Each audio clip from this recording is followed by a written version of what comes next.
Okay, let's talk about this. All right, so this is what war looks like in Israel-Palestine.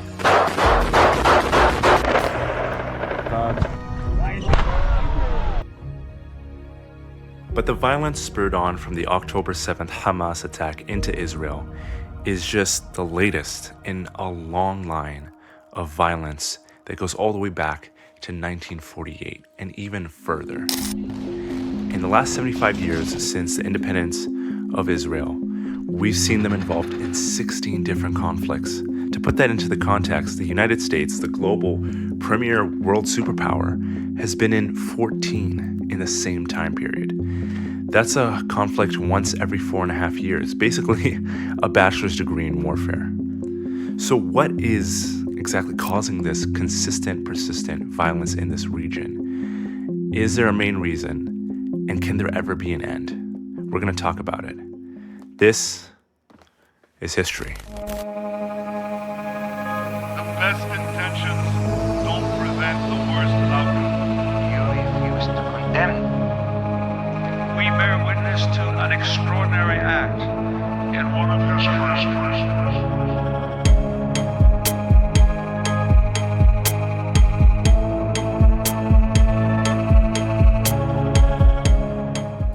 To first understand what the people have been going through, first we need to understand the land of Israel-Palestine. This is the Fertile Crescent. This is the home of the world's first human civilization, over 12,000 years ago. If you look here in the far west corner of this incredibly fertile, easy to farm area is a small pocket of land tucked away between the harsh Arabian desert to the south and the sparse Lebanon mountains to the north. This area is called the Levantine Corridor. The very first culture to come out of this land were the Natufians in the 10th millennium BC. In about 450 BC was the very first evidence of a Canaanite empire and culture.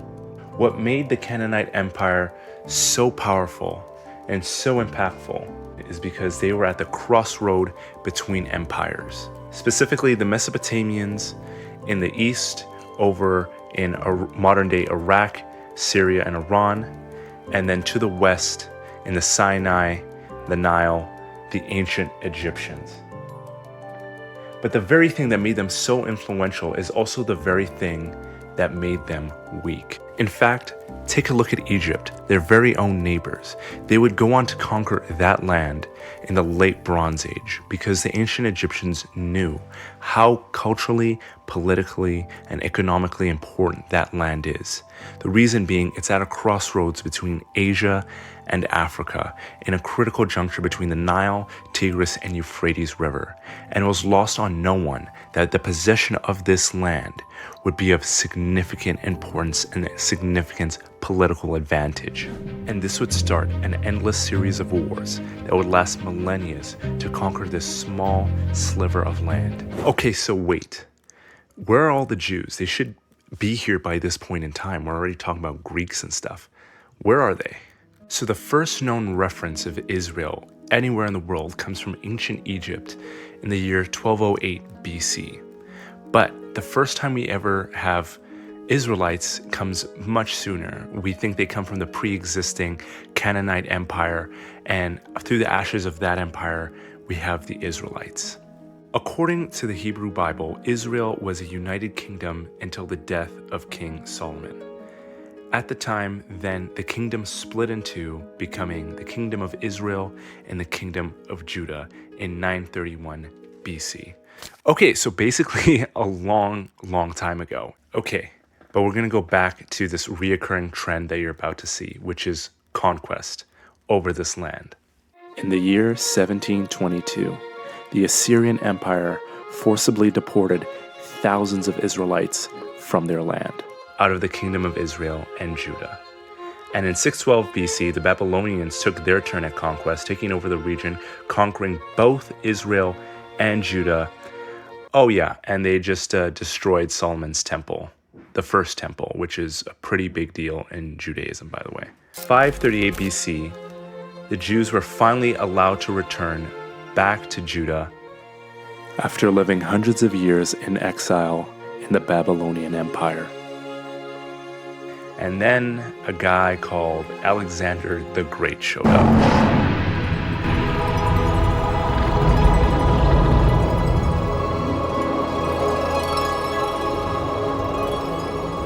He didn't last that long. I think he died at the age of 27. But Hellenic control over the region lasted for a long time until the Romans showed up. With the introduction of Rome into the region, it became the Roman province of Judea. And from the start, it was a hotly contested affair, with the 66 BC Great Revolt leading to the siege of Jerusalem and the destruction of the Second Temple. This is really important to note for later on.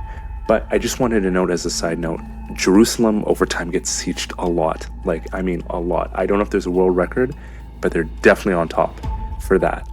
Side note. Once the Romans had destroyed Judea, they renamed it Syria-Palestina. And in the Second War, the Romans managed to wipe out almost 600,000 Jews in battle.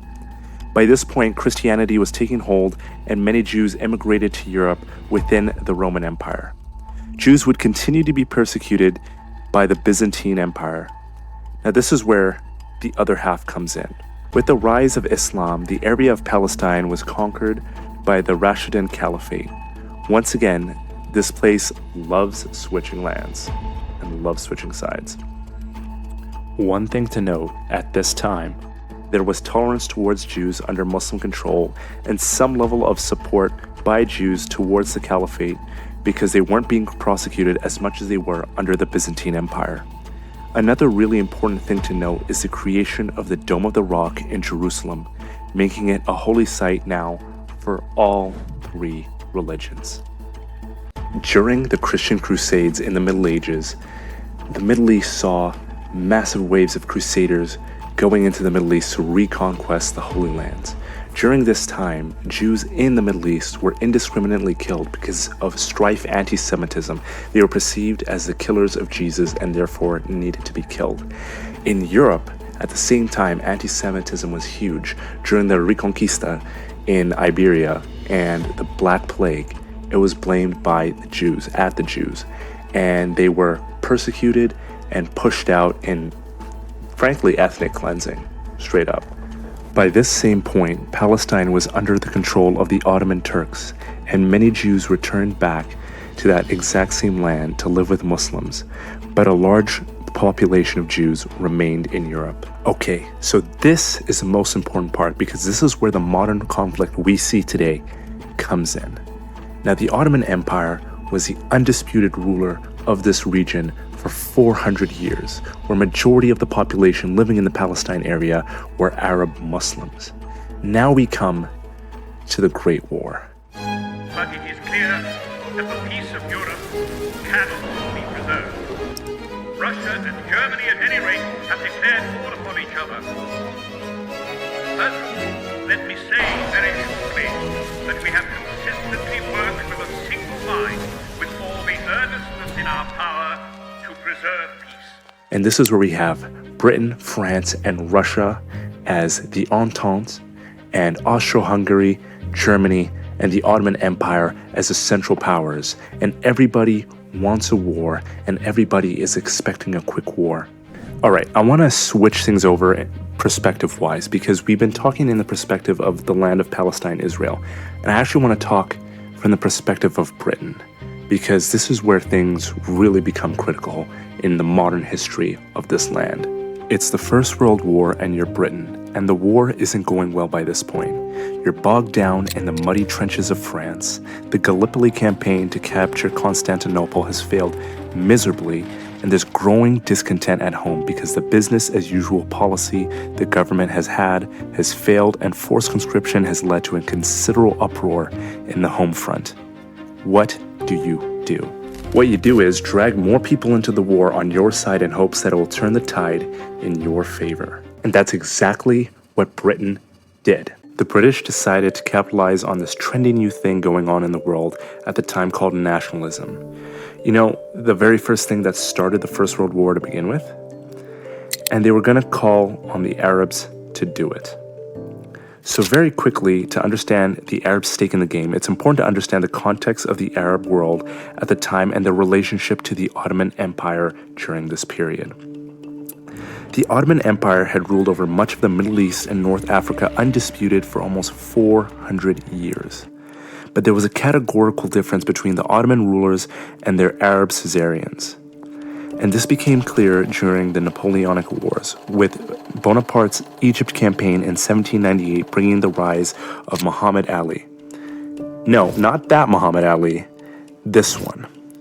He would start reformist drives in Egypt that would shake the Arab world in what was known as the Nahda, or the Awakening, the most significant moment in Palestinian history towards a unified Arab identity in Palestine was the Peasants' Revolt of 1834. Even though the revolt failed miserably, this sparked the gas in the chamber that would start the change that would bring the rise to the Palestinian Arab identity. This Islamic renaissance in Egypt, Syria, Lebanon, and Palestine would cause the Arabs to start questioning their Turkish rulers and start asking for reforms and movements for independence from the Turks and for the Arabs to have the right for self-governance. The British would capitalize on Arab nationalism for their own ends in hopes of bringing a quicker end to the war by having an Ottoman capitulation forcing Austria-Hungary and Germany to surrender before the Central Powers could commit to another massive offensive on the Western Front. Under the leadership of UK Prime Minister David Lloyd George, the British pivoted their grand strategy to win the war from the battlefields of France to the Middle East. On the recommendation of George Curzon and Maurice Hankey, the British would focus their efforts on the Middle East and destroying the soft underbelly of the Central Powers, the Ottomans. They appointed two important players in the action, General Edmund Allenby and Captain T.E. Lawrence. Yes, literally Lawrence of Arabia.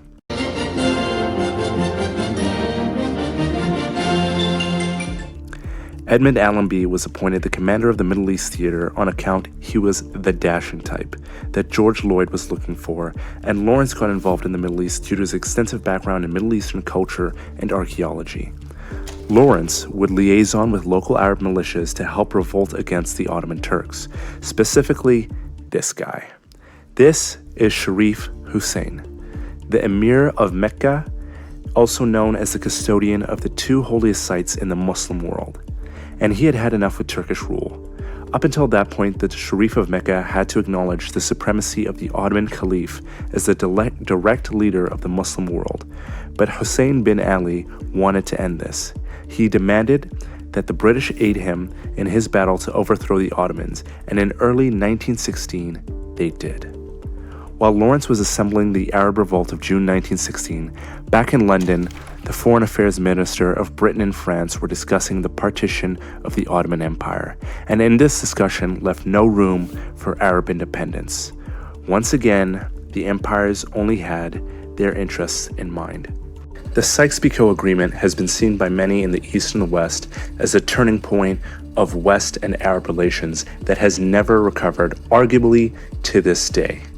West and Arab relations have this genuine level of mistrust, where at best they share mutual relations going forward, and at worst, all-out war. On the other side of the nationalism coin, in World War I, the British were playing a different game. A game with a group called the Zionists. To start the story of the Zionists is to understand the context of Jews in Europe. Up until this point, Jews within Europe had been persecuted and killed since the Roman Empire. This led to a desire amongst many Jews to have a state that was, by, and for the Jews. Followers of this ideological movement were called Zionists. The term is in reference to one of the ancient hills in the ancient city of Jerusalem called Zion. One thing to note that makes Zionists unique from any other Jewish movement was its dedication to returning to the Promised Land, to Palestine. The reason location was so important for Zionists is because, just like Islam, in Judaism, location is everything. Certain religious practices and historical ties to the land, just like Islam and the Arab nationalist movement, were inextricably tied to the land of Palestine.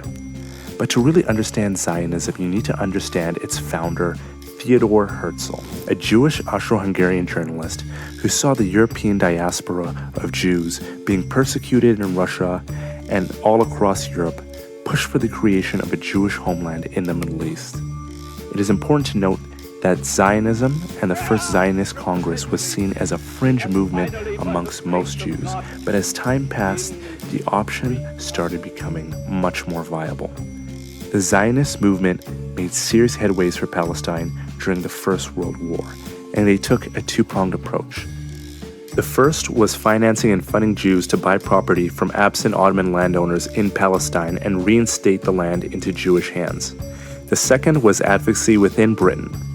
Within 2 months of Britain's declaration of war against the Ottomans, a memorandum called The Future of Palestine was circulated around the British cabinet in January 1915. The memorandum was introduced by Herbert Samuel, the first practicing Jew to serve as a cabinet minister. This memorandum was the first official record for the advocacy of Jewish support as a war measure. David Lloyd George's law firm, who, if you remember, would eventually become the Prime Minister of the UK in a couple years, had been working with the Zionist Federation to colonize Uganda for the stated purpose of giving Jews a homeland. This idea completely failed, by the way, but nonetheless, the framework for the Jewish state in Palestine was firmly in the mind of the UK. It is important to note that support for the Zionist vision was not ubiquitous within the government, as quoted by Prime Minister H.H. Asquith. Curiously enough, the only partisan of this proposal is Lloyd George, who need not say does not care a damn for the Jews or their past or their future, but thinks it'll be an outrage to let the holy places pass into the possession or the protection of agnostic, atheistic France. But it didn't matter if no one else supported the case, if the only person who did was the most important of them all. So now that we've seen the background of both nationalist movements, it's now important to see how Britain placed those pieces to their advantage. First, they invade the Ottomans with the Arab support in the Middle East theater with the express interest of ending the war faster and to keep the support of their 70 million Muslims in the British Raj at peace after the Ottomans declare a jihad. They contact local Arabs to rise up and fight against the Turks through Lawrence of Arabia with a promise that they will have self-determination, and this includes the land of Palestine. This is showcased by the McMahon-Hussein Correspondence. Second, they introduce the Balfour Declaration, which recommends the creation of a Jewish state in Palestine in hopes of gaining the influence of American and Russian Jews to field loyalty to England and join the war in Europe against the Central Powers after the Eastern Front collapsed and a stalemate ensued in southern Palestine.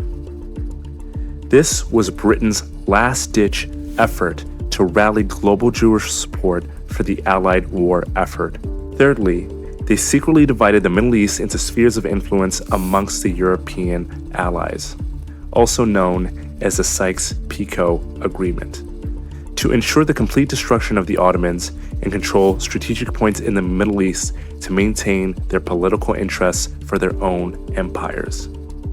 The interests of Arab nationalism and Zionism was not considered at all in the Sykes-Picot agreements. It was publicly disclosed by the Soviets and immediately rejected by the Americans, both in the League of Nations. But the damage was done, and the next 100 years was set in place. With the end of the First World War, Britain had captured Palestine, and a mandate for Palestine and Transjordan was established by the League of Nations, as these countries weren't ready for independence, which is empire speak for, this is still ours. In the mandate to Britain was the specific task of including and securing a Jewish national home and safeguarding the civil and religious rights of all inhabitants of Palestine. Britain would fail miserably in this. With the influx of Jews throughout the 1920s and 1930s from Europe saw the increasing tensions between Palestinian Arabs and European Jews, with the Muslim Christian organization arguing the influx of Jewish immigrants was more than the state could handle. leading to the British imposing a limit on how many Jews could immigrate per year. But with the rise of Nazism in Germany and the expulsion of Jews caused an even larger Jewish refugee crisis. Okay, I wanted to take a quick side note here to talk and say that I've been bashing the Brits a lot so far. And I'm not about to stop. I'm going to keep going, okay? So I want to talk about why the Brits were promoting, like the British government was promoting having a Jewish state in Palestine. It was not because they had a fundamental love for Zionism, the ideology, or just they wanted a homeland for Jews. There was a huge level of anti-Semitism in Britain during that time. They did not want Jews coming to Britain or staying in Britain at all. That's why they promoted the Zionist movement to have Jews go back to the homeland, the promised land of Palestine, because they wouldn't be coming to Britain. They'd be going there instead, and they'd still be getting the support of the Jews in the war effort. By 1936, the influx of Jewish immigrants had come to a breaking point. There was a revolt. The Palestinian Arabs, many of which were fellahin, or essentially rural peasants living in Palestine, were left landless after kicking out the Ottomans and much of that Ottoman land being bought up by Jewish immigrants who in turn kicked out these fellahin to establish their own Jewish communities. After being marginalized and in poverty, many of them revolted, and in 1936, the Arab Revolt began. It lasted until 1939, and in the end, the revolt was suppressed by the British, and thousands of Arabs were killed and arrested by the British. But more important than that, the room for Palestinian diplomacy with Britain had narrowed, and the Peel Commission was established. Under the commission, it was established that the League of Nations mandate was untenable, and the best solution left was to partition Palestine into two states, an Arab state and a Jewish state. Both the Arabs and the Zionists flat out denied the suggestions from the Peel Commission, but future Prime Minister of Israel, Ben-Gurion, and Chaim Weizmann saw it as a stepping stone to some further expansion and the eventual takeover of the whole of Palestine. So, with neither side happy with the results of the commission and continuous fighting between Jewish and Arab communities, the British finally decided to stop messing around and do the right thing and solve the problem. No, I'm joking. They gave up. They gave up. They're like, you know what? I don't know what I'm doing. I'm giving this up. And that's exactly what happened in the White Papers of 1939. With the White Papers of 1939, it essentially meant that Britain was giving up on the Palestine problem and that they're unilaterally deciding to leave. Very British. They said that the requirements for a Jewish national home had been met and an independent Palestinian state will be established within 10 years' time. Okay, I want to put that into context. 10 years is not a long time to establish a state. Like 10 years ago, we had the WikiLeaks happen, and the EU and IMF was bailing out half of Europe. I mean, like, that was 10 years ago. It's not a long time. It is nothing. But in 10 years, Palestine was to become independent with all its problems. Oh, and how about the details of how this problem would be fixed? Well, the British left that to the UN to figure out. They had enough of this problem. And in 1947, the UN passed a resolution to partition Palestine with an Arab state and a Jewish state and an international regime for the city of Jerusalem. The partition plan was met with warm reception by the Zionists, whilst the Arab League was angered by the partition plan. And on the 14th of May, 1948, the British mandate for Palestine had ended, and the state of Palestine was born. Almost immediately, the neighboring Arab nations refusing to accept Israeli statehood attacked. Lebanon, Syria, Jordan, Egypt, and Iraq launched the assault. But the Israelis fought off 6 armies and maintained independence. But the result of the 1948 war was one of the biggest blows to Palestinian statehood, also known as the Nakba, which saw the removal of over 700,000 Arabs from their homes in the newly formed Israeli state. many of which were never allowed to return again till this very day. This caused a permanent refugee crisis of the Palestinians, which has lasted for 75 years and still exists till this moment in time.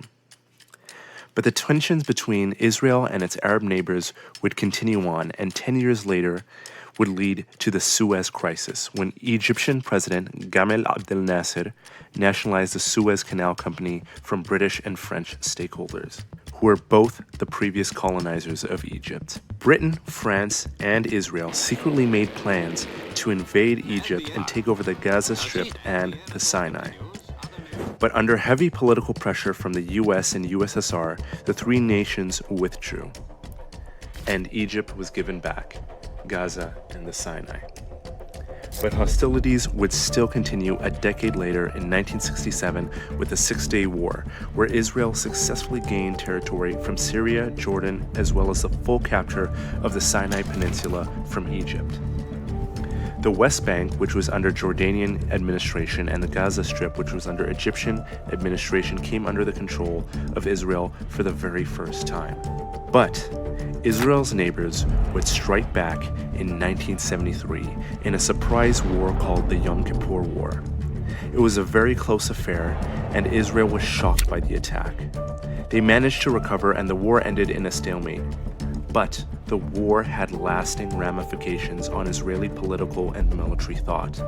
They realized they were vulnerable. This led to Egypt and Israel to negotiate the Camp David Accords by Jimmy Carter in 1978. The Sinai was returned to Egypt, but East Jerusalem, the West Bank, the Golan Heights, and Gaza were retained under Israeli control. By the 1980s, the state wars against Israel had ceased.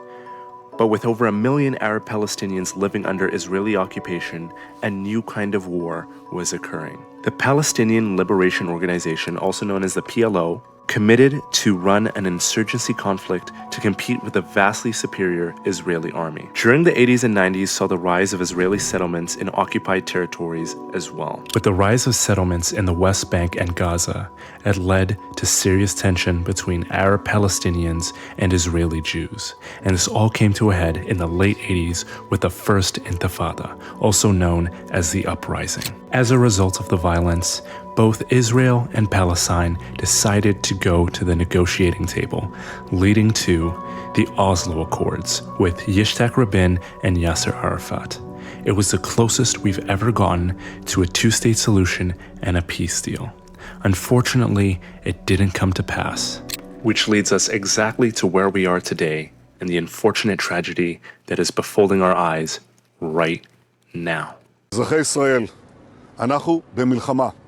לא במבצע, לא בסבבים, במלחמה. Now, the story of Israel and Palestine isn't a story of crazy battles and violence and bloodshed, but rather a story of tragedy.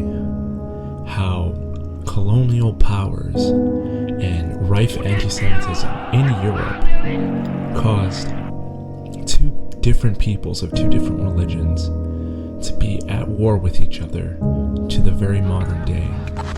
It's been over 70 years of battling and fighting amongst each other to reach some conclusion point where both feel justified in their actions because they want a state where they feel represented and they feel like they're at home with their religion, with their ethnicity, with their language.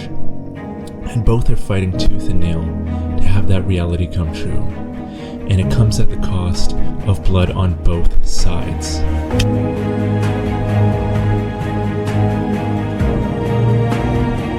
Hey guys, it's your boy, Zafir. I just want to say thank you so much for checking out my first full-length documentary video. I appreciate it so much. And if you want to help me even more, please guys, I spent over a month making this video just by myself. Please subscribe to my Patreon, get involved. I want to build a community. I want to grow a community here. It'd be greatly appreciated. Thank you so much, and I'll see you on the next one.